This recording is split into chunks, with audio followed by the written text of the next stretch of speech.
I have 3 questions to ask you, gentlemen, off the top of the show here. Okay. Yes, no, and only on Tuesdays. Your answer is going to be the same for each of them, okay?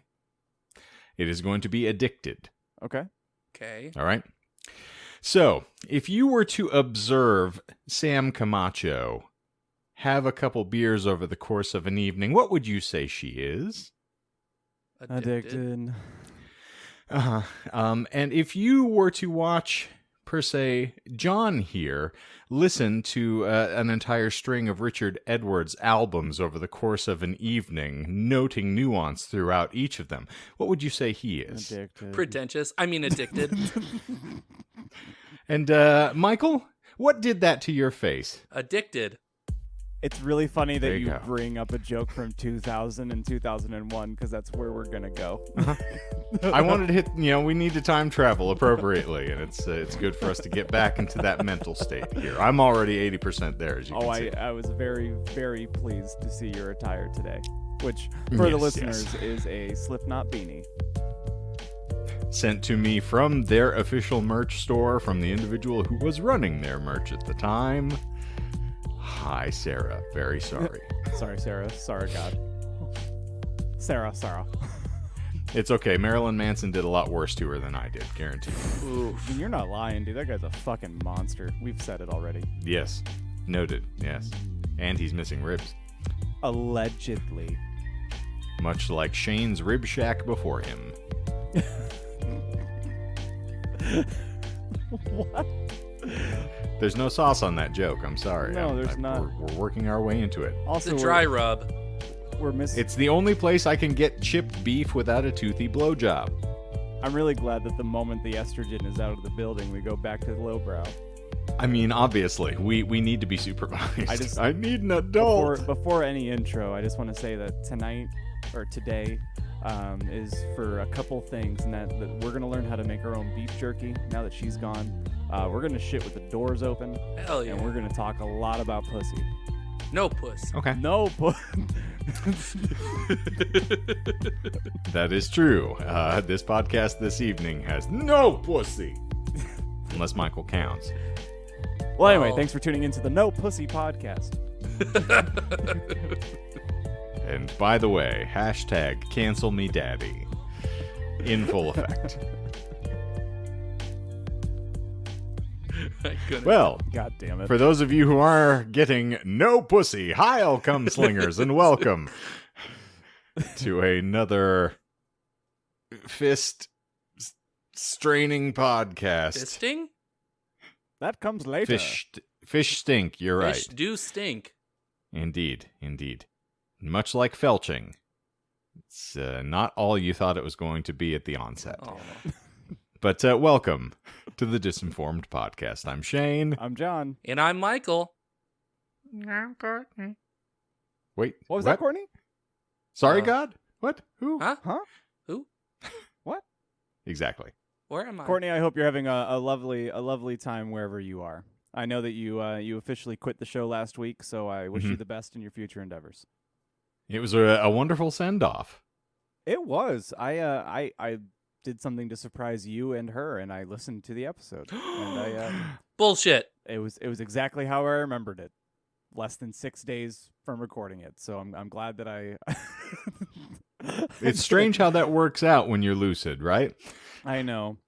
Do you know who wasn't lucid though? Was this couple that I saw in a brewery in Seattle over the weekend. I've been dying to tell you guys this story, and the only thing about it that I'm hesitant to. The only reason I'm hesitant to tell it is because I wish that Courtney was here, because I feel like the situation was made for her. Mm. So we go into this brewery. It's called Optimism Brewing. And it's a huge warehouse space. Like you see all the brew tanks all around, and they have an upstairs area that they like a mezzanine is what they called it. And it's a staircase. It's like a two stories up almost, or like they have 2 flights of stairs. Is what I'm trying to fucking say. Sorry. So Becky and I, we get our beers. It's pretty busy in there, so we want to go up to the mezzanine. And there's no signage saying that you can't do that. So we walk up to the mezzanine. There's a handful of people up there, and we get approached within like 5 seconds. And they're like, "Are you here for the party?" We go, "No." And they're like, "Sorry, this is reserved." I'm like, oh, okay, yeah, whatever. So, good little cucks that we are, we fuck right off and we find seating downstairs. Mm-hmm. And we can see the staircase from where we are. So we're enjoying our beers, we're talking about our day. Now, out of the corner of my eye, I see a cute couple, and they're approaching the stairs. And I go, Becky, you got to turn and watch this with me. These fucking fucks are going to get turned away just like we were. It's going to be great. So as I'm saying this, they've already walked up, and they're turning around to come back down the stairs. So for the time it takes me to turn and tell Becky this, and for us to both look back, the girl in this couple, comically, and it almost seems staged, trips down the entire flight of stairs. I'm talking head over heels, fucking tumbles. You hear gasps from that side of the room, like, oh my God. And Becky and I are watching. I was like, did that just fucking happen? So we're sitting, but meanwhile, like we're like the memes, like we're just like sipping our beers, like Kermit sipping the tea real slowly, watching this, and we're like, well, you shouldn't have tried to go up to the private party. True. Very true. And then John just got because on his headset. The people- clown is down. The clown is down. Oh, you know what? I did text Courtney this actually in the moment. I'm remembering it now because Becky gave I left it at that in the text that I sent Courtney. I was like, you would have shit your pants. I wish you were here. Becky chimes in, by the way, she's fine. We watched her get up and walk out of the establishment. And I was like, who cares? Again, Courtney, I think, said, look at Becky trying to make John seem like a better person. It's a very tough row to hoe, unfortunately. Yeah. Anyway, sorry for the tangent. I just need to get that out of my system. I thought you guys would like that. No, much like slapping someone in the face with a liquor tea, it's well worth watching someone's pain for our amusement. Oh, yeah, for sure. Amen. Which is 80% of this show, as far as I'm aware. Mm-hmm. Mm-hmm. It is known, and we got. Oh, good. properly We're gonna have before. a glorious bit of latency here this evening. It seems I'm on a tape delay. I think you should download more internet, Shane. I'm think not going you to talk should any shit because I've download been more the internet. worst sufferer of exactly what he's going through, and I don't wish that on anybody. Of course. I don't either. I just wanted him to download more internet. I think Melissa's streaming adult films out in the living room at the moment, so it's probably jamming us up a little. But, Oh, she's making ice cream? no, I think she's actually aggressively stirring a pot of noodles from what it sounds like, but yeah. Man, you ASMR guys are just fucking creepy to me. It's a delightful time, my friend. And, I mean, not all ASMR is created equal. I hate to tell you. Like, there is probably, like, a very minute slice of that pie that I actually enjoy compared to, like, the entire... Because some of them bitches are crazy. Not limited to the ones that lick the earpieces on their microphones and the others who have to say the same word repeatedly 16 times as quickly as humanly possible. Just like Courtney was saying to me last week, just go to therapy. I'd like to sleep. That's really all No, I use it for. I'm not saying you go to therapy. I'm saying the content creators go to therapy. I'd Or pay both. for that.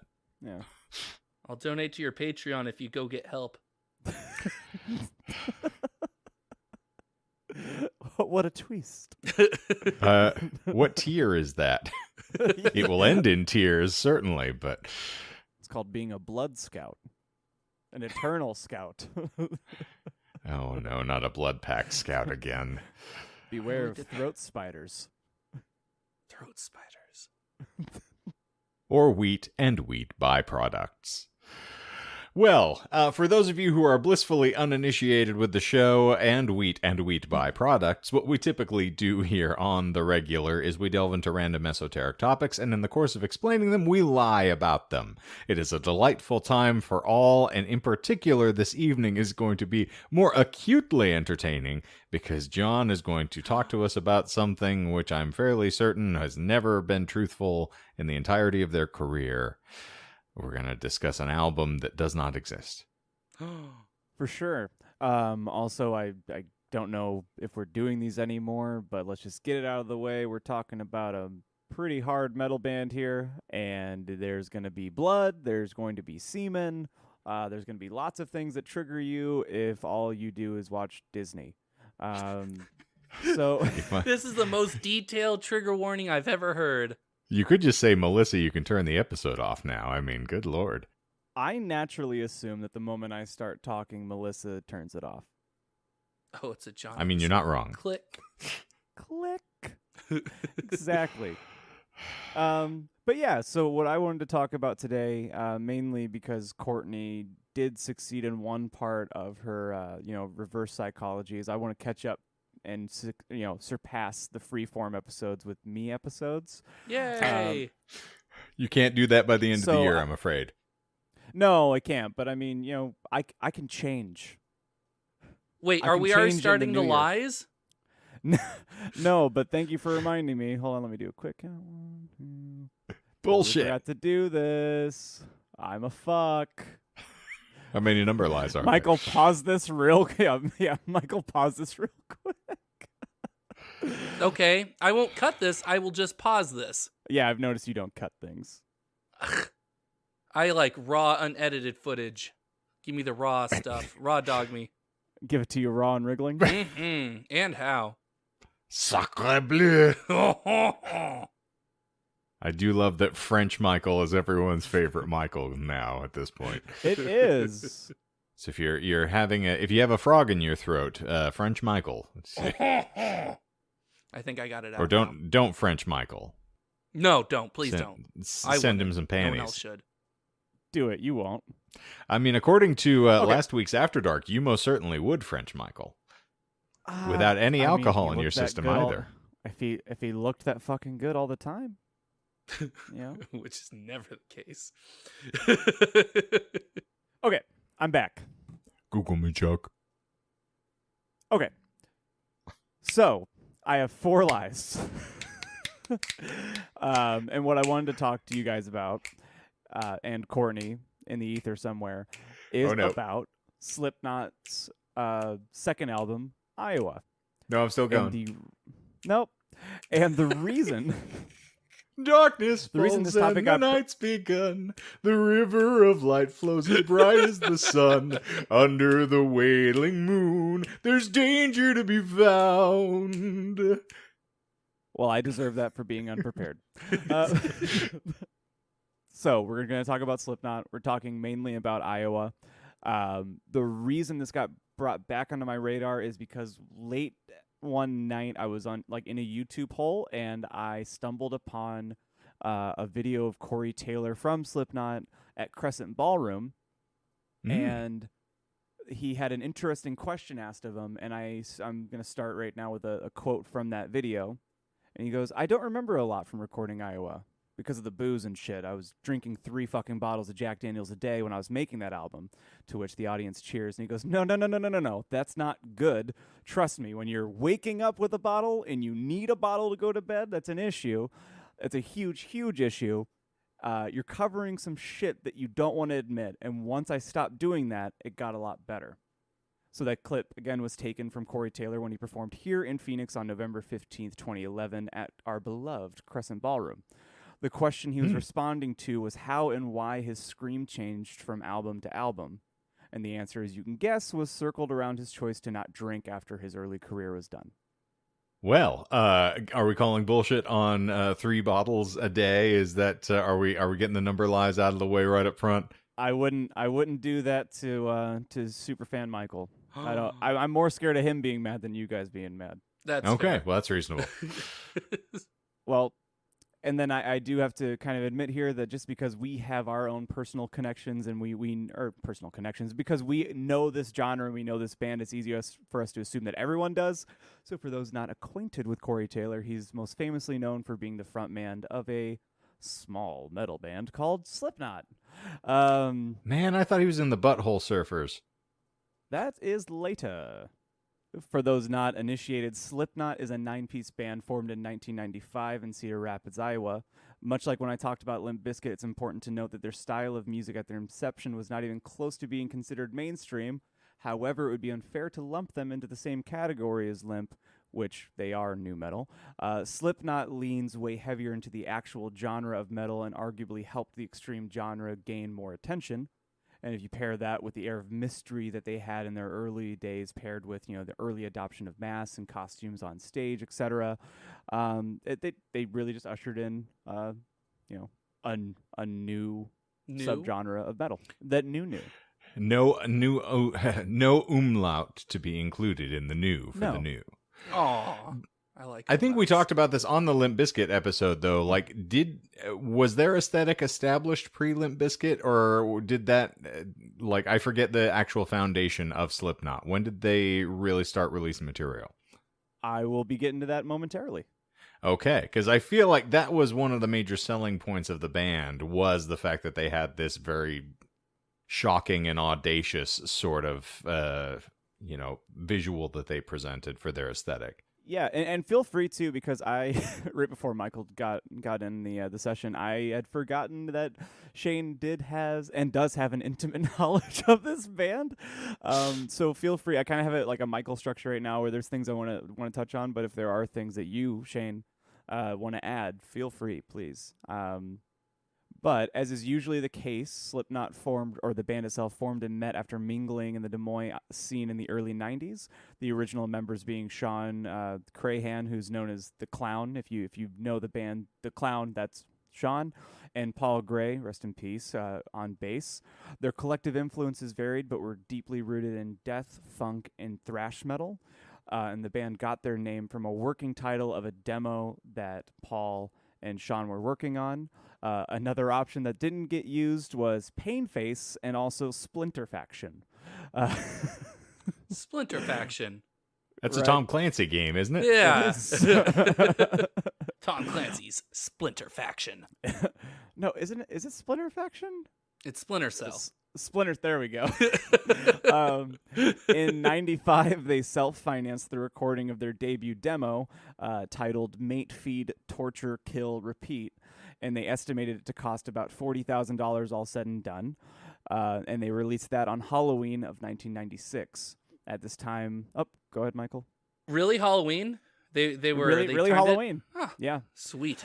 Interestingly enough, too, I've listened. So back when I was giving my computer cancer with LimeWire downloads, I downloaded Mate Feed Kill, and it's really interesting, especially if you are a fan of Slipknot and you like the self-titled a fair amount, which I think their first couple records are, the easiest to really jump into.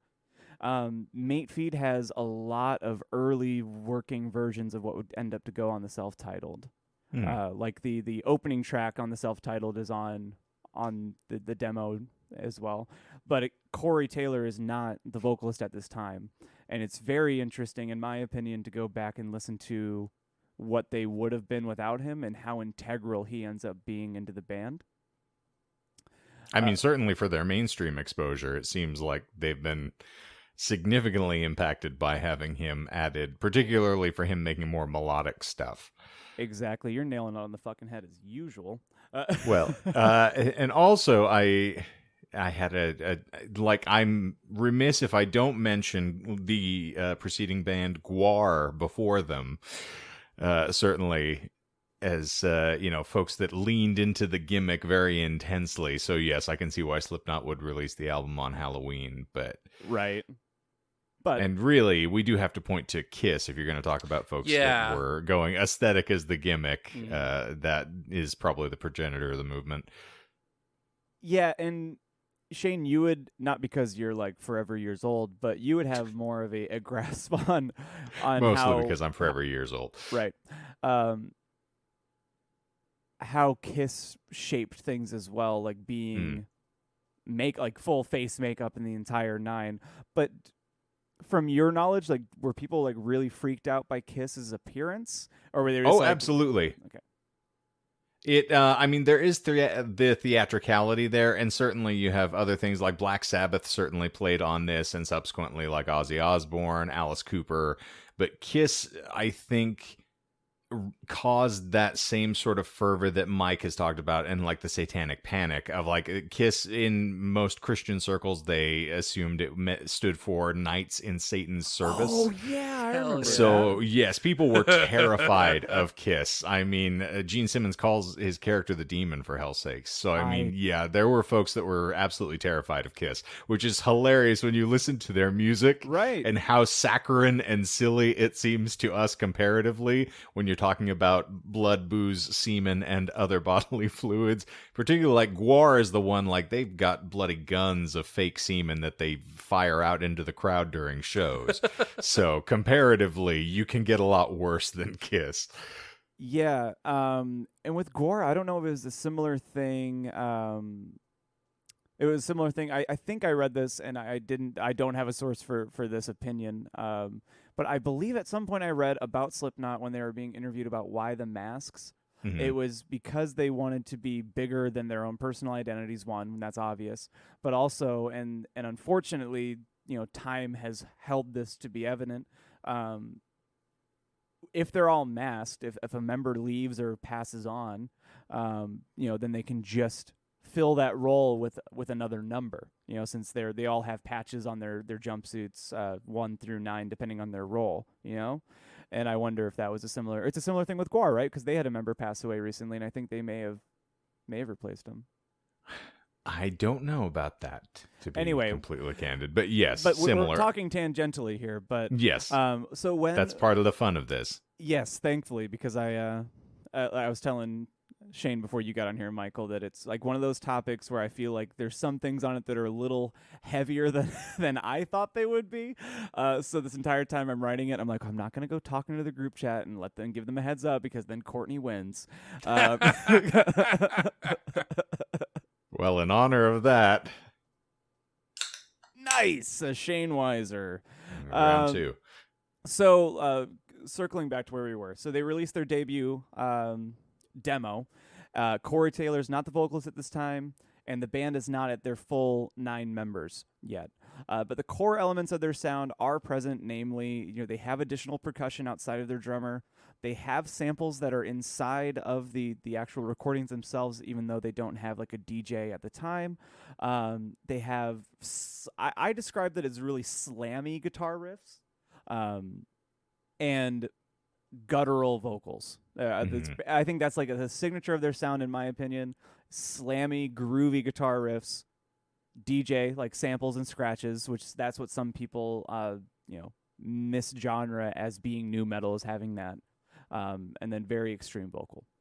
Yeah, they're very percussive, which Yeah. even like with the guitar as what the emphasis is, like it's very just monolithic, straight ahead, drive you into the ground with the rhythms, which when you've got that many people playing percussive instruments and then follow it with very staccato kind of muted chords, you're definitely going to drive that home like a jackhammer into somebody's head. Yeah, and what was really interesting too is that even though a lot of what he said didn't make it into what I'm talking about, I've watched a lot of Finn McKinsey's videos. And again, I've mentioned him 100 times on this show now, and I would heavily recommend, if you're even passingly interested in music in any way, shape, or form, to check him out, because he breaks things down in such a unique way. But he does an episode on Slipknot and why they're so influential.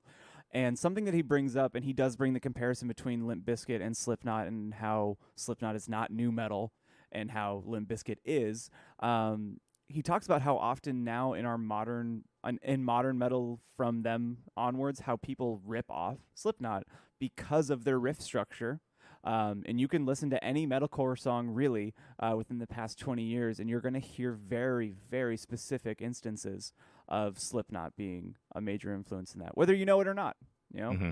And I know after he said that, I went and listened to some of my favorite songs, and I realized the grooves that I really like in metal music, I think were incepted from me getting into Slipknot when I was a teenager. No doubt. So their demo, they shopped it out, but it didn't gather the traction they'd hoped. So they returned back to the studio, and at this point, this is when they brought Corey Taylor on. At this point, Corey Taylor had his own project called Stone Sour, and at the time when they took him from Stone Sour, they were very generic radio rock. Some would argue that they still are to this day. I would counter and say that I think the first couple records are really good. However, the reason they did bring them on, like Shane was hinting at, is that they wanted a melodic, some might say like a dynamic singer, and their original vocalist wasn't that. He wasn't bad. If you listen to the demo, he is super aggressive. He's fucking terrifying sounding, but you wouldn't get That's all he could do. You wouldn't get like Volume 3 Before I Forget or Duality from Slipknot kind of vibes from him. And I know that I'm speaking to the fans now. Michael, do you know Slipknot at all? I probably listened to them when they were like popular, but I was gonna say the look on Michael's face when you said Stone Sour and he started to try to ferret this out I was trying to remember, 'cause would I- bespeak 'cause I the feel other. like- I I know feel like that we're band, but I can't for the life of me remember what they played because I know I've heard them at before. you through the glass. My Don't parents know how much listened- time has passed. Oh, okay. All right, thank you. Yeah. Oh God, Shane it is- feels like forever, but no one ever told you. Yeah, that. Okay. You nailed it. Holy Yeah. fuck, fuck me. He nailed I it. like that you turned him into like a really bad country South Park singer there, by the way. Thank you, Mr. John. Becky always says that too. She's like, you could sing. You sing. You do that. Like, It's you- a thing. you could I've seen sing you I do could, it. seriously. Yeah. But I was choose like- not to. Yeah. I'm not getting paid. Why would I feel do like- that? I feel like Michael and I need to switch roles on this episode because he's usually the one that's, he knows the information. I'm the not so smart about the information. I feel like Michael needs to be the audience member on this one. So if there are things that are weird to you, please ask some questions because I realize that, there are some people like you that have never watched a single movie or listened to Slipknot. I listened to them, but this was like a lot of alcohol ago. Yeah, and also, I mean, Michael has admitted he is not exactly as much of, the fan of music that we are, at least not to the extent that we are. He doesn't completely memorize song fine. titles. He doesn't know the members of the band. So, I mean, we'll cut him a little slack on this one. That's fine. As far as scoring, though, Michael, you're down 3-0. it's a good reference. It's my favorite song of theirs still to this day. I really enjoy that. It's a good one. Unpopular opinion. I really like Volume 3. I know a lot of I people agree. shitted on it, but No, anyway. that is the one that really put me over the hump, by the way. Oh, dude, same. I listened to that. I re-listened to Volume 3 more than anything in their catalog, even though Iowa is my favorite album from them. But anyway, so after they got Corey Taylor on for the reimagined versions of their demos, they also got their DJ. His name's Sid Wilson, and that's what ended up being the original 9 members of the band. Did he I not didn't- have like a DJ name? That is his DJ name. Sid Wilson? Yeah, it's just his first and last name. Made-up names are fucking stupid. That's so. I don't know. I By guess the- I'm just used to Linkin Park with Mr. Hahn and all that. So Oh, as though that can't be a name, you racist fuck. no, his first name isn't Mister. Could be. Hey, I I know mean, a dog. I know a dog whose name is Mr. Mister. Okay, So, well, I mean, you can he's name a thing not anything. a dog. He's Sup, a human dog? being. Did you ask what he identifies as? I guess I didn't. Ugh, I am a meat popsicle. Anywho, treat me like one. literal DJ Sid Wilson. And by the way, we love you, Sid. Yes. I'm under legal obligation to say that. Because that is the one person in that band who knows my name. Well, So, if you want to go on a quick aside. oh no. No, this is going to be good, especially since you have you're on a first name basis. Oh yes, What is it? What's the guy's name on YouTube? Is it Mark Beato or Beatu? Or he's a dude. He's an older fella, and he has Yes. a pretty popular channel where he takes really popular songs and he breaks them down on and what deconstructs what the makes engineering. a song, what makes a song great. And he did an episode on Slipknot's song Duality, and a lot of the things that make quote unquote make that song great are very subtle things that Sid Wilson does during the song to ramp up tension and all this cool shit. And it's stuff that I didn't think about, even though I was in a god-awful band when I was a teenager, and we had a DJ. So I didn't even think about this shit, but if you have a good DJ, they can do some cool shit. Seriously, like I'm since I am 88 years old, I can speak to the fact that like trip hop to me was one of those weird things where I stepped outside of the genre stuff that my family really loved. Because there was a lot of influences in my house, but that the first time I heard Soul Coughing, and they have samples that are blasted throughout, the bulk of their material. And this is stuff that was like early to mid 90s when it first started coming out. It really helps establish a mood and certainly plays the dynamic of the material, because you just have random pulls from Mighty Mouse in the middle of a song to accentuate certain aspects of it. Like you don't really think you'd miss it until you don't hear it in the song, and they're like, oh, okay. Oh, for sure. And there's I don't think I've sent it to you, but if you're interested, Shane, I'll send it direct to you. There's a video where they go through Slipknot self-titled, and they source all of the samples from the record. Oh, okay. And some of them actually did surprise me. I was like, holy fuck, I never would have picked that out.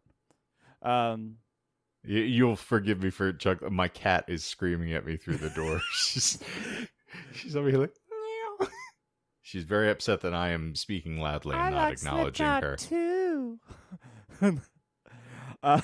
No pussy. Okay, so back to No Pussy. Back to Sid Wilson and Corey Taylor. They come onto this demo, and they polish up 5 of the songs that were on there. And that demo, they ship out, and they only ship it out to labels. And it lands. And it hits. Roadrunner Records, who back then was the end-all fucking be-all, pick them up for a 7-album, $500,000 contract in 1998. Fast forward, and they went through a few member changes, as you're wont to do in your early days. People are dropping off, personal differences, especially as they're starting to, grow in popularity. In this time, they record their self-titled debut LP, and that's released in July of 1999. The album was a game changer, and combined with that, they went on what is now considered an infamous tour, and that was the Ozfest 99 tour. And this is where they really fucking went to insane heights in their popularity. And that first album of theirs went platinum, which I don't know if you guys remember or care to remember. In this time, as evident by Limp Bizkit, that was a really hard thing to fucking do.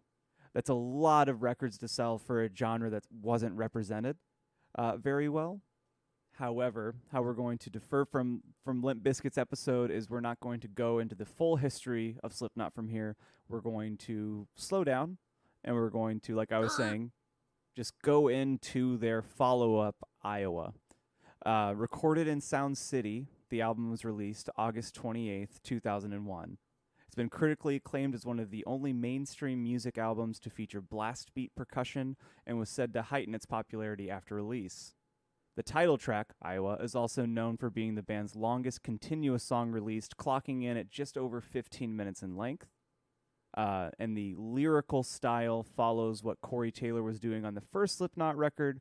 A lot of use of metaphors to describe dark themes, including... oh, Jesus, I'm going to have a Michael moment. Oh, no. Do it. Do it. Well, I know solipsism, disgust, anger, disaffection, psychosis, rejection, misanthropy is what I was going to say, but I felt wrong. Or misanthropy, whichever your emphasis. But I feel like you get the gist. It's not a happy album. No, certainly not. Also, I do love that it was recorded in Sound City. They do have clips of it in the Sound City documentary, which is fantastic. Can you elaborate a little bit on what Sound City is? Yeah, Shane, take it away. You got this. Okay, yeah. So Sound City is a very famed recording studio that had a very particular board, which is what it is sort of famed for, is that it was one of the few recording studios that would consistently get great sound.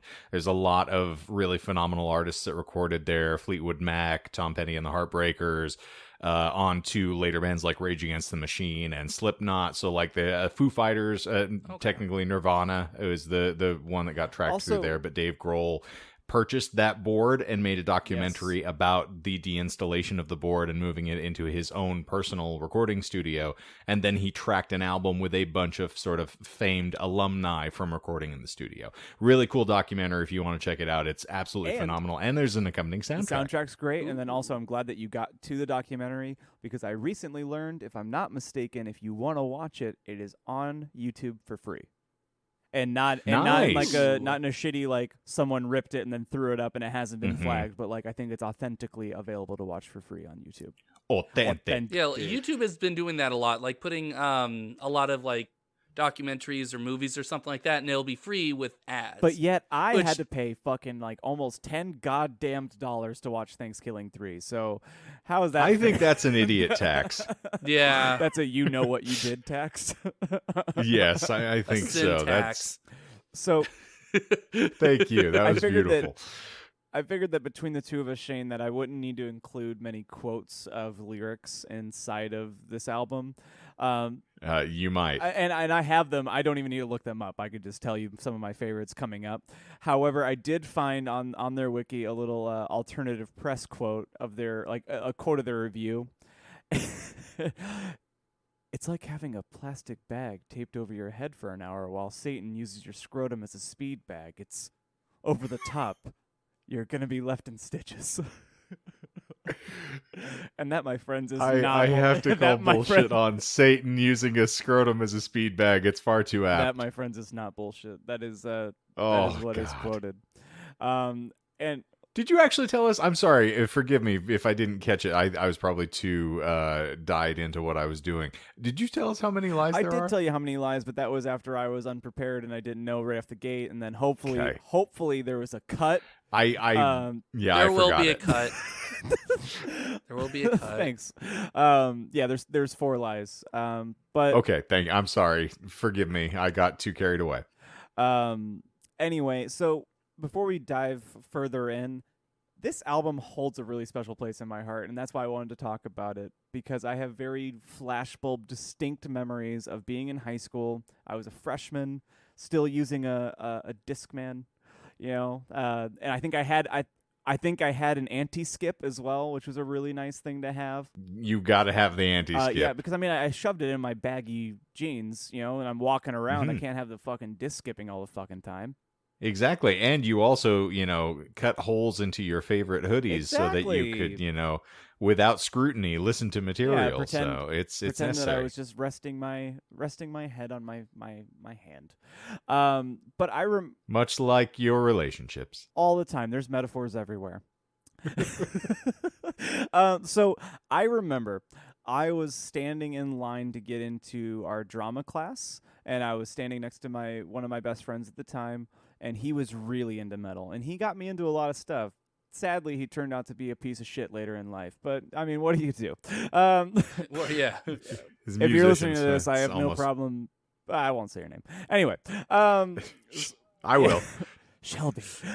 So we're sitting there, and he starts bringing up Slipknot, and the only time that I'd heard about Slipknot was a year prior, where our schoolyard bully had made a noose and dragged me by it across the yard. No, like he would blare from his headphones. Like he would take his headphones off, and they were over your headphones, and he would flip them the other way, turn the volume all the way up on his Discman, and play the self-titled wherever it happened to be in the track listing. And I never had a problem with the guy, and some of the stuff sounded interesting, so I asked him who the fuck it was, and it was Slipknot. Didn't listen to him much then. Fast forward, friends outside of drama class, he's telling me Slipknot has a new record coming out. He ends up getting me a burnt copy of the CD, and I was not ready for it at all, because it is very fucking intense. I went from like Matchbox 20 to fucking Slipknot's Iowa. 3 Doors Down, maybe some Saliva, not intrinsically good Sid. stuff. Yeah. My How the Turn's Table. Oh, indeed. And I remember my friend, he's like, it's pretty fucking intense, and it was. It is so like it is one of like my top 5. Like if you were like, what's like the most hateful album that you can think of? This is in my top 5, easily in my top 5. And then I remember being at home, and my older brother, I think what is he like 3 or 4 years older than me? His friend was over getting him into Slipknot. A week later, my brother finds my burnt copy of Iowa, and his eyes go bug-eyed. And he starts losing his fucking shit. And he goes, "Why do you have this?" I was like, "'Cause I like it." And he goes, "You all right? I learned it from watching you." Right? And he goes, "If I ever fucking see this CD or any Slipknot CD in your what is it, a spindle? not a spindle. You know what I'm talking about? Your disc jacket or Yes. Like a disc Your book. Dindle. yeah.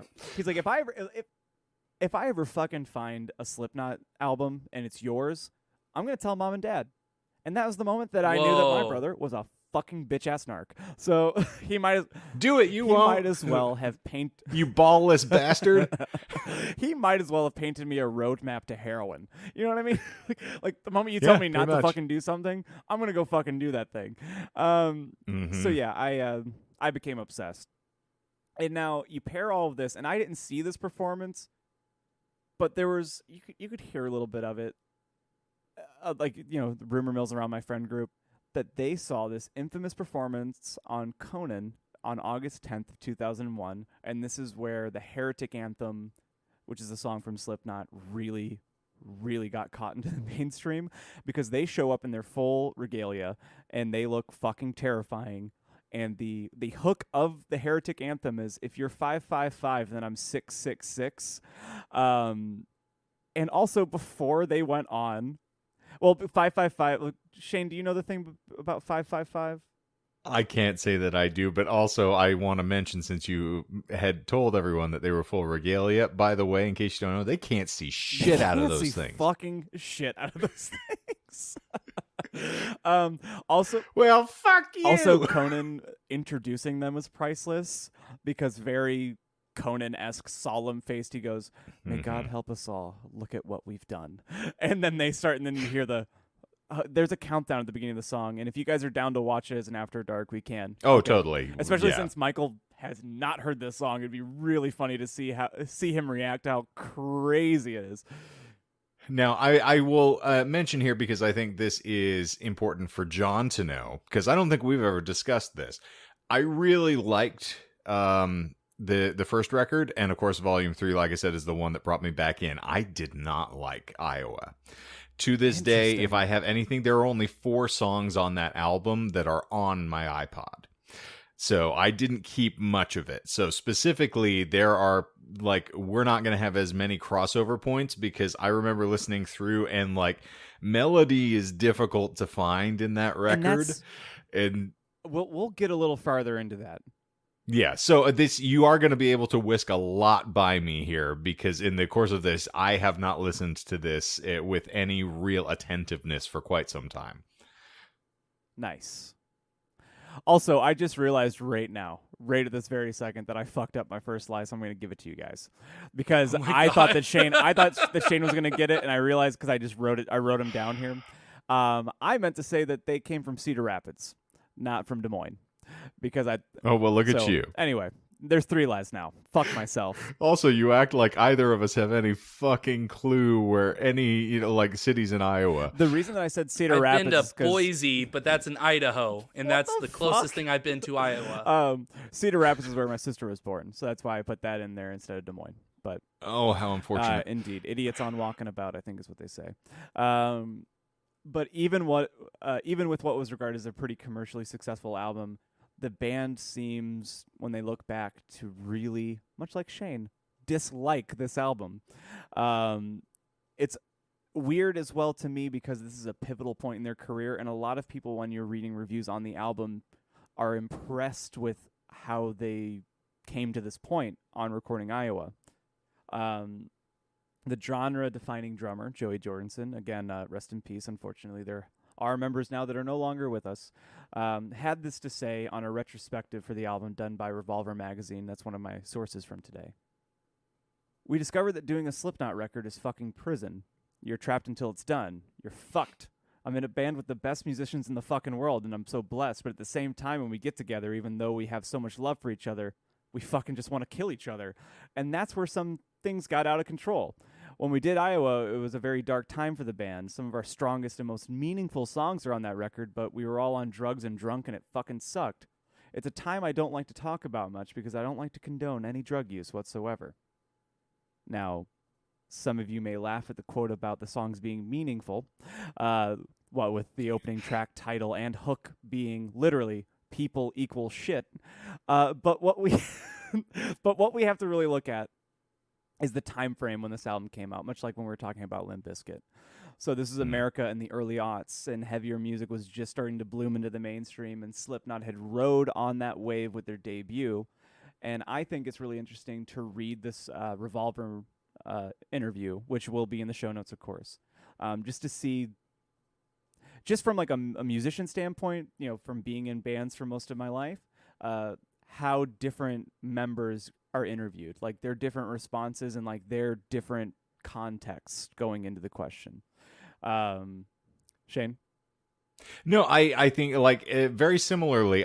There's a lot of interesting trigger points for all of us here, I'm sure, but for you and I more acutely because we've also given interviews, and we have given interviews where at least 4/5 of the band contribute responses, and it is also very telling when you see the responses from certain members. The personalities definitely shine through, and we are very dramatically contrasted individuals. Just even from an outsider perspective, you're like, okay, how the hell do these people even deal with each other? No, for real. So, for yeah. real. And I can't even, like, so we have our squabbles as a 5-piece. I cannot imagine adding 4 more members.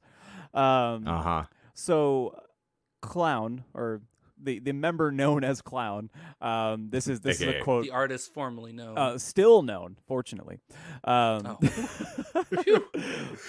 Michael's like, I'm wishing them all dead right now. I thought they all were. Just a couple Only of in your them. heart. So he goes on to say, in a quote, "It was a disaster because the world got in. You know, sophomore record, drugs, women, just listening to the, you guys are going to be huge. Everybody wants our money, so I hate the album, but it's brutality at its finest." He goes on to say, "It was bad. There were chemicals. I was probably the worst. My wife was very ill during those times. I felt very isolated because I couldn't be with her. So out of the sadness of not being together, there's that frustration and anger too. And she's taking care of 3 kids, and we're being lied to about money, and we're still fucking broke. I was just anti everyone in the band, coming for everyone in the band. There's a reason why half my brain is cut out of my mask. I have 2 horns, a pentagram, blood. Just bring it on.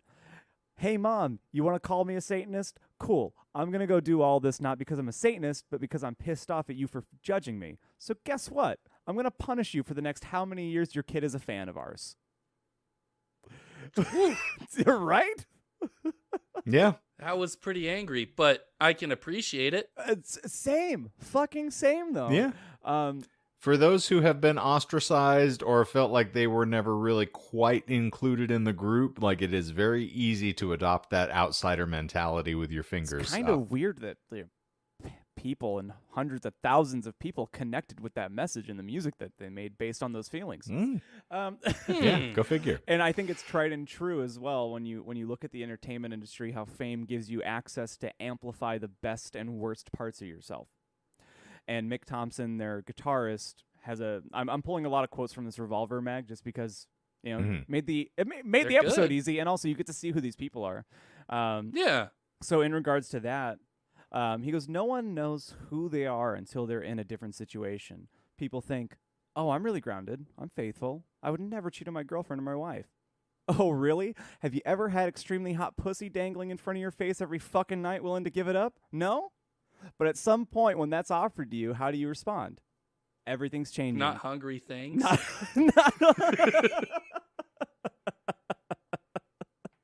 Everything's changing. Finances, fucking relationships. You can never really know who your friends are. How do you trust anybody that you've met once you're famous? Everybody loves you now. And I think Michael's answer is, did they buy you Taco Bell? Because that's the truest representation of love. But only if you're hungry. Yeah. 'Cause otherwise, no thank you. But despite how much love the label had for their band, the label was very anxious leading up to Iowa's release because they were... No shit. Well, the thing is, they were expecting what they truly were expecting based on the interviews and the articles that I read. They were expecting a sloppy follow-up, like a continuation of the self-titled. Okay. But instead what they got was almost worse for them because what they got was Iowa. And what Iowa is just like Clown was saying, brutality at its finest. It is. Yeah. There are no good feelings on this record. And I remember when I was young and listening to it, it feels evil. It's so heavy that Yeah. it feels fucking evil. The best way to describe it is it's like, you thought you were going fast and then the nitrous kicks in. Yeah. And so on the self-titled, there's a lot of nu metal elements, and that's why they got kind of junked in early on as being a nu metal-ish band, or sub-defined as nu metal. Like there's a song in the self-titled that Shane knows called "Spit It Out," and it's mainly rap metal to a point. Yep. There's none of that shit on Iowa. Iowa is just blast beats, groove, tech here and there. Like it anyway. So, not to hit on this point too many times, but in this time you have to really, really understand how polarizing Slipknot was. And Shane can probably take this off better than I can, but the fact that all their faces were covered was a big deal for the press. And for the fans, too, because no one for a long time, there are so many stories now that they've unmasked of people being like, holy fuck, I met Joey Jordison on a bus and I had no idea it was him. I just thought he was a regular fucking guy. So I don't have any stories of that included in here, but that's the reality of it. There was such an air of intrigue on like, who the fuck are these occultists? Because that's kind of how they were seen. At least that's how it was presented to me as an impressionable youth. Like they were. Well, you don't trust folks wearing masks, right? Right. Not to mention, like the lyrics were fucked up. Yeah. There's you wonder what sort of consciousness craves that sort of anonymity. And from our kissing cousin over here with professional wrestling that I talk about ad nauseum, like there are a lot of wrestlers who similarly had to wear masks, and there are any number of reasons why you do it. Sometimes it's because you're not an attractive person, so you have a wonderful physique, but you have a horrible looking face, and other times it is because I don't want you to be able to spot me when I walk out into the parking lot, because you will probably try to either, stab me, shoot me, or destroy my automobile. Right. So there's a degree to which you want to sort of save yourself from a lot of that, but also it can be incendiary, and you can make a statement with the mask that you wouldn't be making otherwise.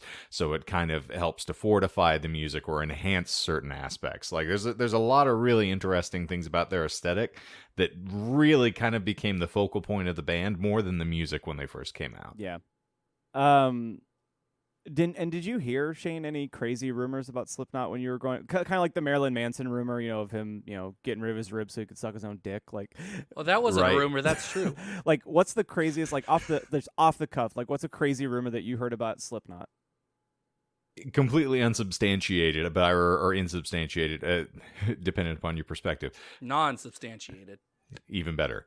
I think they were saying that there were 2 individuals in the band that were murderers. What? And thus why they needed to have The their faces obscured, because they didn't want anyone to have that attributable to them. Well, I never heard that one. It's ludicrous shit, but it's like those are the things, particularly those who are afraid of something on the face of it, pun intended. No, for that sure. They just have to stray away from it and have to find some sort of justification to not trust it. No, for sure. The reason I asked you that, I was kind of leading the witness, is because there was a rumor that I heard, especially when I was really, really into Iowa. And while I was looking up the making of this album, it ended up being true, at least to Corey Taylor, because in the Revolver magazine interview, he's quoted as saying, I just remember a lot of darkness, a lot of anger. I was cutting myself recording songs in the studio. I was bleeding everywhere. I just wanted something, and I didn't care what it was. I was rolling in pissed, I was rolling out pissed, and I wasn't letting anything go. When I was doing the self-titled album, I was letting so much go, and it felt good. Doing Iowa, I wasn't letting anything go. It was just rage for the sake of rage. It was just gnarly, and I was so fucking unhappy. Luckily, we got a dark, brutal, amazing album out of it. Yeah, go figure. Yeah, so that was the rumor that I'd heard, is that during, and the context not given is that it's during the final song on the album. I'm sure that it happened throughout every song, but the last song on the album is called Iowa. That's the 15-minute song. And it's creepy as all get out. It's basically a 15-minute score to a murder. And some of the sounds that he's making, like when you read it with that context, it's not very cozy to listen to. No. You know what's funny now that you mentioned that? It just occurred to me because I think I actually bought into this when I heard it, is that Corey Taylor was James Taylor's son. That was another point of discussion that I recall hearing back in the day, and that was someone saying that was the only reason they were popular. And yet another reason he had to wear a mask is because he didn't want to trade on his dad's fame. Interesting, because Weird it is shit, weird shit, man. but Like, you're helping. It's almost like we have a hive mind sometimes, because the anger and the rage in the album does come from a very clear source. Because the quote from Corey Taylor continues here. And he states that, I didn't meet my father until after Iowa was recorded, and I had no idea that my mom had kept him out of my life for a very long time. When you grow up like that, you automatically assume there's something wrong with you. I thought my father didn't want to be there and didn't even contact me. It's got to be my fault. It was something that I struggled with and still do. It affects my confidence every day. I get by on bravado and talent half the time, and a little luck. But at the time, man, there was no dealing with me. I was a fucking mess. I was drinking a lot. I was in a relationship that wasn't good for me, and I didn't want to realize it at the time. We went out to L.A., and that's where I really started to get into booze and philandering? Yeah, there we go. mm-hmm. Sorry, just seeing Michael's beautiful face. Philanthropy? I was going to fucking say it, too. Not quite. I was doing anything I could to feel good because everything else felt bad. I was eating a lot. I was gaining weight. I wasn't feeling anything but misery, but I knew that we had a responsibility, and that's why Iowa is so dark. I imagine just picture he says it him just like that. drinking, giving cash to the homeless, Well, buying they- another they beer, have- giving cash to like a homeless shelter. I don't have it written in here, but they do. There are stories of them like in the like house that they rented while going to Sound City to record, like just having a night where they were just trying to throw all of his possessions out into the LA River, and like just breaking shit for the sake of breaking shit. Rock star shit. And the part. Destruction is an act of creation in and of itself. You're just creating chaos. Right. And I did warn you guys at the top of the episode that it's not like a happy-go-lucky, super funny, we're roasting the members of the... If you only watch Disney, you might get triggered. I think that was your words. It's the reference, somewhat of the point. Yeah. Also, look who you're talking to, though. I mean, if you can't get dirgy with me from time to time. I know. And actually, I don't think I've had a hot and heavy topic. I don't think I've talked about, like, I gross mean, stuff. unless you consider Hollow Moon hot and heavy. No, that's heavy, but not Yeah. hot. Or the other way around. So I think Sick. Dude, these little nugget references are so good for people that'll catch them. I think a part of why the album is so effective to me is that they managed to distill the feeling of being uncomfortable, depressed, disgusted, and pissed off. And I feel like there's ways to convey that you can't make up and that you can't recreate. And one of those moments, their DJ, like we talked about, Sid, couldn't nail his takes in the studio one day because he was worried about his grandfather, who was basically at death's door. So finally he's like, fuck this. I got to go see my granddad before he passes. And as the story goes, he missed him by minutes, and his grandpa passed away. It's fucking. Is that it's bullshit? It's not bullshit. It's fucking. Oh it's God, that's fucking terrible. Heartbreaking. Damn. So Clown recalls in this interview that Sid shows back up to the studio, and they can see that he's hurting. And he gets in the recording booth. They start the song. He starts singing. Next thing you know, the song's done. Sid's had a breakdown. And that's what ends up being the intro to the record, called 515, which is an area code in Iowa. And it's just Sid, just gone. And Clown comes the next day. Ross, the producer's weeping, puts his arms around me. I've been waiting for you, Clown. You're one of the few people that's going to understand this. This is my favorite part of the record. It's the realest part of the fucking record. And it was Sid having a breakdown from all the pain in this thing called Slipknot. So we have this melting pot of emotional unwellness and a young band that's tasted success and now is wondering, what's next? So how the process usually works is you write the music, you record the shit, and you tour the absolute fucking balls out of it. And that was exactly the plan for Iowa. But something happened that made this album's touring cycle pretty difficult, especially for a band with a reputation for violent shows and fans.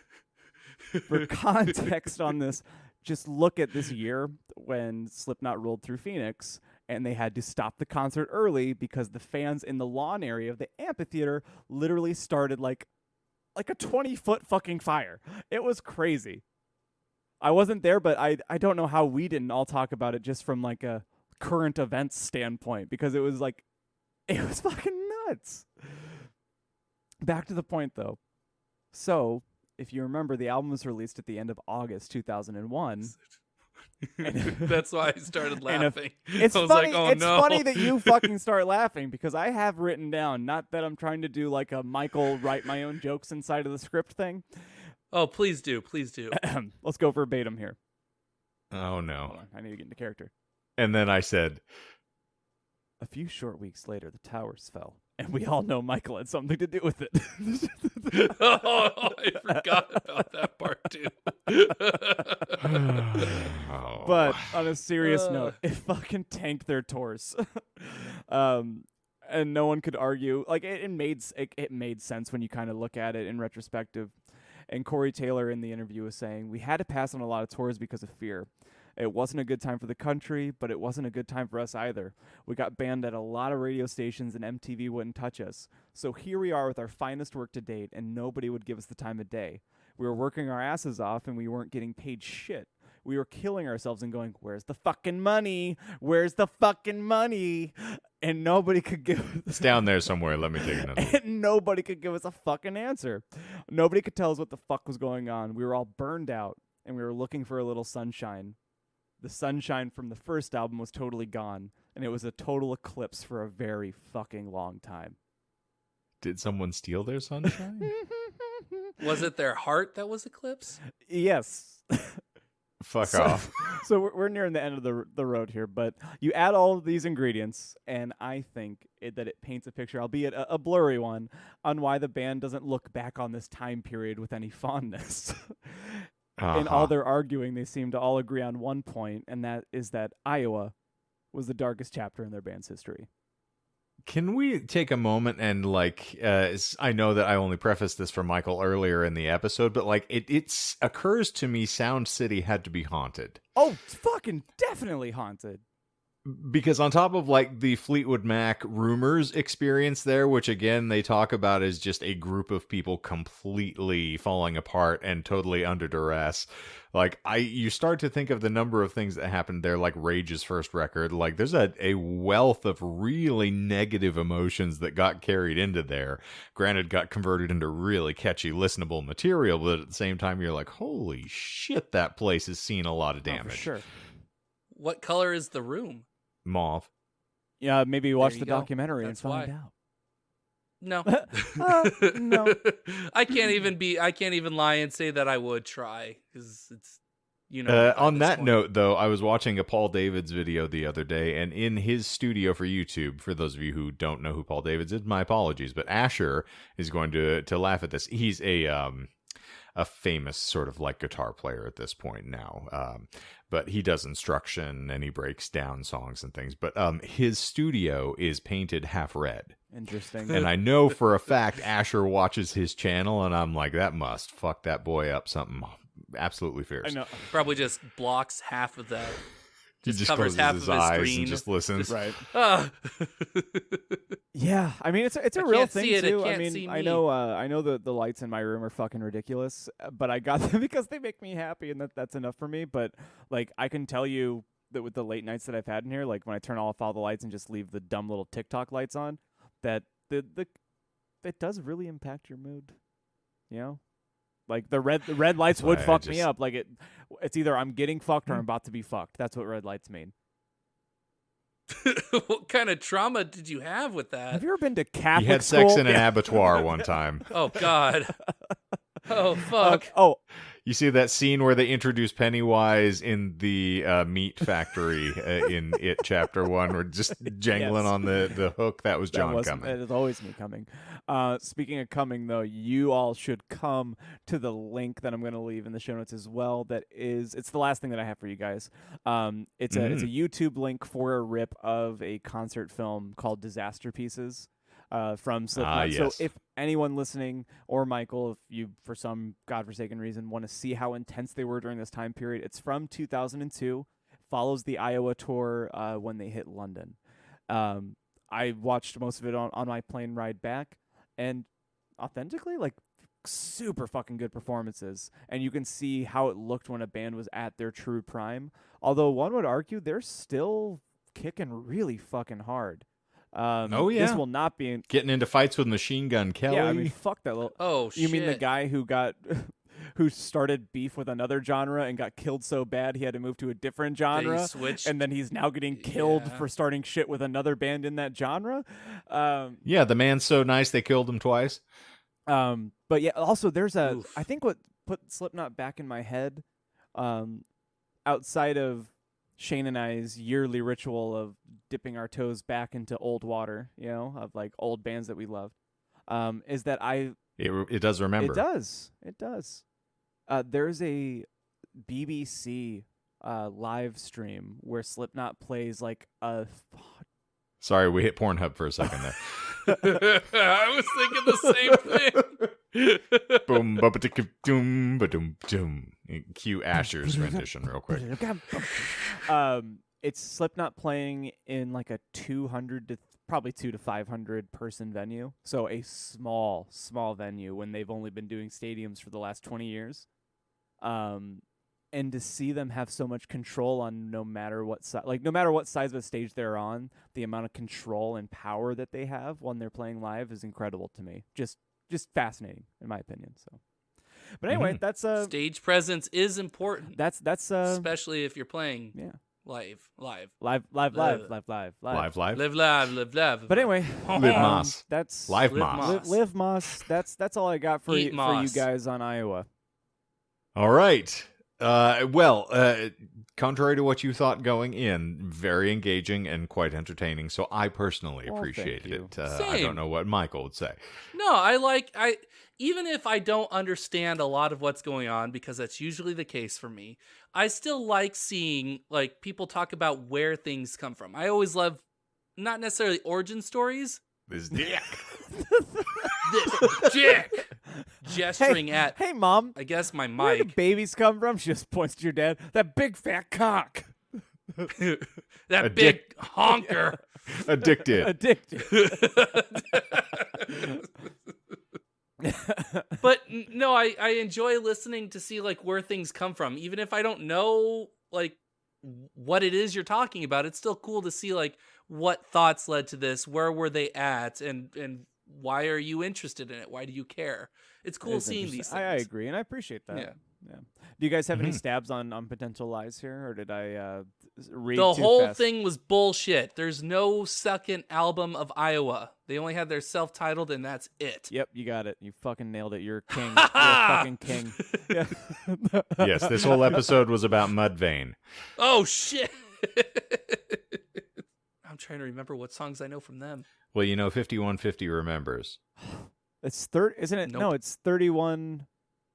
Fuck, I don't know. It's his gene feel- size. That's what that lyric is. No, I'm not joking. I'm not fucking joking. Hold on. Hold the fuck on. I need to see the title of the song so I can tell you because Do it, yes. Oh, so and while I'm looking this up, I'll give you some bonus history on Slipknot after Iowa. So rapid fire. After Iowa, the band was so disenchanted with each other that Jim Root, one of the other guitar players, and Corey Taylor went back to their original project, Stone Sour. And that's when we got the debut album from Stone Sour, which is fucking phenomenal. Actually fucking phenomenal. And that was what we were referencing by that 30, or it's 30-30-150. So the second album from Stone Sour is called Come Whatever May. The first song on that album is called 30-30-150. And because I got way into this fucking album and I saw them play this album with Shadows Fall and Lacuna Coil at Celebrity Theater. And I broke a rib. True story. Were you trying to suck your own dick? I was gonna say. So they were doing. We were right near where the bands come out, like the little entryway up to the rotating stage at Celebrity Theater, And me and my friend, we were up against that rail, and when Stone Sour went on, it's not a venue made for moshing, but people tried to do it anyway, and I got slammed so hard against the railing that, yeah, it fucked me up. Anyway, 3030... I like that the bands that we've seen, sorry not to interrupt you, as like you saw Slipknot at Celebrity.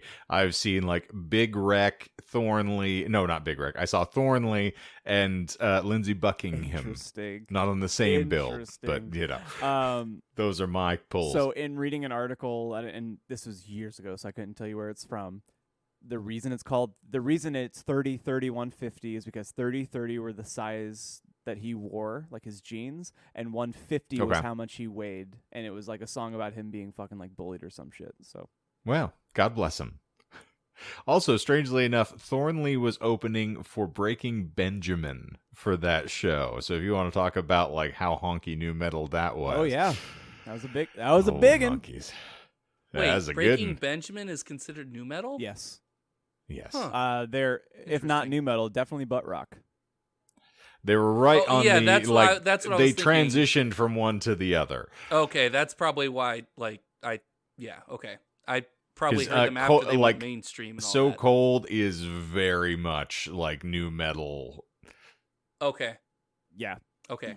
I can hear that now. But do you guys... I know that song. Oh. It's surprising. I know that. We're just gonna you're gonna put together a playlist that has no electro funk on it, and it's just gonna be all butt rock songs. Because I feel like if I was like, Michael, send me the songs that you're really into right now, it would be French disco funk or French disco electro punk. It's the Pokemon Go soundtrack. What's that? What's that fucking? No, it's Digimon, the Digimon soundtrack. Well, no, and not to get too far afield here, but there's a band that you it's fucking Caravan. Yes.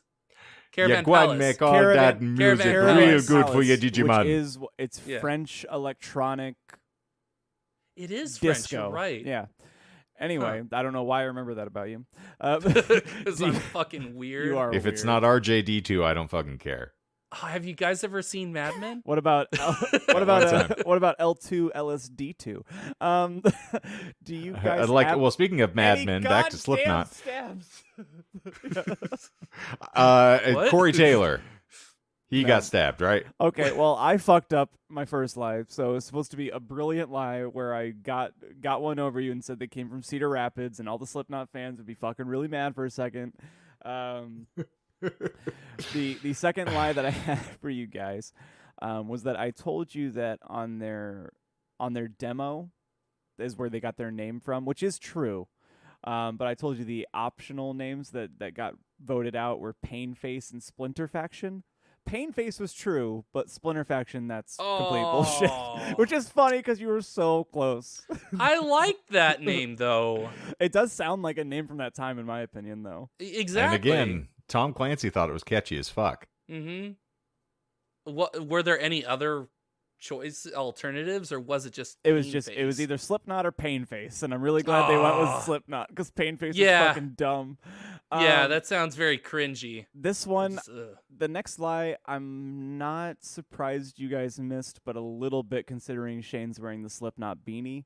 I told you that again. No, it's fine. I told you that the demo LP that they made was called Mate, Feed, Torture, Kill, Repeat. It's actually just called Mate, Feed, Kill, Repeat. I was not fucking like a dyed in the wool. No, truth be told, like I'm not kidding. I was more of a Mudvayne kid than I was a Slipknot guy. Fair. And then I preferred Stone Sour to Slipknot on top of everything. So yeah. I got this because, I knew people who knew people. And then the final lie that I had for you guys, and in fact, I'm going to pat myself on the back because I didn't lie about the album creation at all. Oh, well, you lifted it from an article. Yeah, just lifted it all from an article. But what I did lie about is that Conan quote before that they played. He did say, "May God help us all," but he didn't say, "Look at what we've done." I mean, it is in keeping with something I could very easily imagine him saying. So kudos, that was very well conceived. Thank you. Unlike you. I know. Are you my dad? No, I'm just criticizing his technique. I think you're the product of the third thrust of the "oh my hip." You're the one fucking my mom. I'm just the one holding her ears up. But I'm fucking your mom. You're just holding her head. oh God, sorry, sorry, God. Linda, listen. I'm cramping. Hold still. I don't want to trigger yet. But That's why we named you Charlie. That's what I was screaming when I was coming. Charlie. First name Charlie, middle name Horse. Indeed. Fuck me. No, you're fucking my your mom. mother. I got it. Thanks. Yeah, No, yeah. I mean, if you had like a long hair and no beard, as we proved last week, I might give a run at you. I'm But... working on growing out the hair, so you might get your wish. Okay, all right. Just get rid of the beard. I don't want to get any chafing in my thighs. I want to grow a mane that makes Michael's coif ridiculous looking. Okay. Damn. That's a And- pretty tall order. But I'll never I have wanna a know I'll never what have a cum beard is. even close to you guys. You know what cum is, Shane. Let's not kid. I want you to I want show to know me. what cum is. I want you to show me.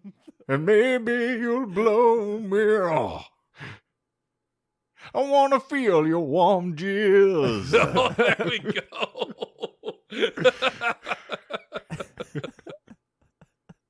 We're off the rails. Here we go. This is what, again, no feminine influence on this show, and this is what happens. Sorry, Courtney. Sorry, God. I'm not. I've enjoyed the sausage party for every episode that it occurred, and it's a beautiful thing for I me. do think it's really, really fucking ironic that the episode after she's commending us on having a female presence that she's... You guys Hey. have really matured. Huh? Gotta prove her wrong. She elected to leave on her own, and for something that is not even fucking important. Banging a ginger minge has nothing to do with anything that is worthwhile. I thought you were going to do the night veil to the loved ones of Courtney. Indeed. Slipping headfirst into a giant gaping maw gives my life a wonderful sense of symmetry. That being said, Courtney, I miss you. Please come back. Oh, she's got the comeback. That's where we got that episode title from a while back, you know. Dear Lord. Ooh. Well, thanks for letting me, talk about Defile us? defile you with Slipknot's Iowa, and I do encourage you to at least give it a listen from start to finish. Especially now that we know that people are in fact equivalent to shit. I have to tell you, like, that to show how legion this bloody thing was, one of my best friends in high school at the time, his ringtone was Duality. Nice. So every time I was with that motherfucker, I heard that song at least 5 times because it was a constant. And it's always the first, 10 seconds of the song. So, No. Yeah. it really gets me upset when I hear it. And I still love the song. I've come back around to it when I come around. But yeah, it really talked me out of it for a good long while. Oh, I forgot my favorite lyric from Iowa. I feel like this might put Ooh. a cap on it. I want to slit your throat and fuck the wound. True. It's a There you really, go. Really nice, elegant lyric. If it Poetic. gets you off, it's all that matters. Want to know what cum is? People make noises when they're sick. I want to feel your warm jizz. Clip I that. like that. It's Clip such a that. good line. Thank you. Yes. Especially since I'm working on a remix that starts with Courtney talking about cum. If I could get that, I want to feel your warm jizz Yes. clip. It'd be Hold on. great. Let me try and make it a little bit more lyrical. Oh, you want to get soulful? I want to feel your warm jizz. Oh Is that a little no! better? Why are you ebony again? Yep. I like Do my it. falsetto. Do it.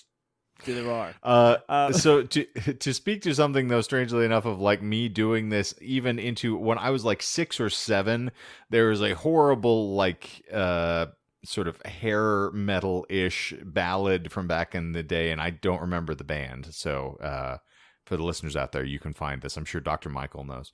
And then leave a message in a review or a comment or something like You that. won't. Oh, sure, yes. But the lyric for the chorus is, "Tonight I need your sweet caress, hold me in your darkness."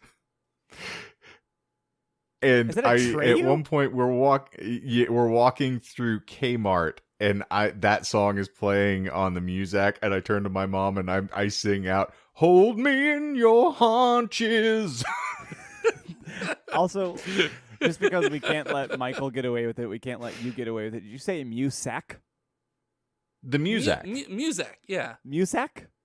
If you don't know what Muzak is, my friend, you need to get out of here. Like elevator music or the stuff that they play in stores, it's the Muzak. Didn't know that. That's actually the genre name of it. Didn't know that you fucking French whores called it something else. Well, Sacre bleu! Behold, as I descend my Muzak into your greedy mouth, you American whore. ooh. Sorry, guys, I was really insensitive. Sex worker. Hey, John, you better shut your mouth before I fuck it. Is that Brandon St. Randy? Indeed. Also, if they're listening to it, we have gotten some new listeners, which is really fun. So I'm sorry. If you are, we promptly lost. I was gonna say, if you're still here, I'm so fucking sorry. But If you're still here, leave a like and a comment. To the family of our new fans, we are very deeply sorry and apologetic. But Patrick, if you're listening to this, thank you for making plans with Tony Camacho, because you covered up for the fact that I fucked up and didn't tell Tony that he should have been here tonight. So I hope that you all had a beautiful night eating wings, if that's what you're really doing. If that's what you're calling it nowadays, then yeah. But anyway, thank you for being so nice and Down complimenting there munching us. on their haunches. We desperately need it to feel validated, so thank you. It's a beautiful thing. Validation. Validate me, Daddy. Oh, validate me hard. Here, I'll stamp your ticket. Yes. What's that gross... Now I can park for free. Michael, you'll know the answer to this. What's that gross noise that anime weebs make? Is it ooh-oo? Ooh, yeah. Like how you fucking lit up like a Christmas tree, you sick I was like, fuck. oh. Notice his bulge. What's this? Ooh.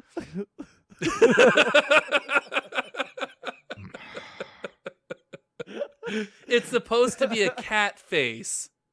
Because No pussy! UWU is supposed to look like a cat face. I can't see it, and if you disagree with me, comment something. I don't care. But yeah, that's the whole idea. It's that it's supposed to look like a cat face. It's supposed to be cute, and then so people pervert it because it. Yeah, Indeed. so it's The like, culture. ooh, Yeah. what's this? Ooh. Yeah, Suwu. It's basically the anime version of what are you doing here, step bro? Like Yeah. Boom, boom, boom. It's supposed to be like a cat girl, like pouncing on you, and it's like, ooh. No pussy. All You right. just yelled that. today I learned that Think that's- No Michael's, pussy. No pussy. today I learned No about Gary Busey. today I learned about Michael's House of Horrors. Ooh. All right, I'm going to Buddy Holly my way out of this. Crash it. Anywho, ladies and germaphobes, as always, we are delighted to have had you share this glorious moment with us, and all of the moments that preceded this, and most certainly those that will follow. And speaking of following, you should do so on your preferred podcast provider platform. And you can get all of our new episodes which wing your way every Marvelous Monday morning. And also, on the tubes of you on Wednesdays, you can find new content whenever it is available. So you should go ahead and mash that subscribe because Michael needs it. And do all them things. And of course, you've got a link tree down below in the show notes here if you want to follow us on all of your preferred socials. You can check us out on TikTok. You can see all of the glorious nonsense that we do here just for you folks. But I believe that is going to wrap us up just like a bandage over the wound that is Corey Taylor's arm. And so, for the Disinformed podcast this week, I'm Shane. I'm John. And I'm Michael. And I'm going to do it properly this time. You leave a space. You better, leave a you space better for Courtney. Slipknot it. Slipknot it? Yes. Okay. Put on do a metal voice.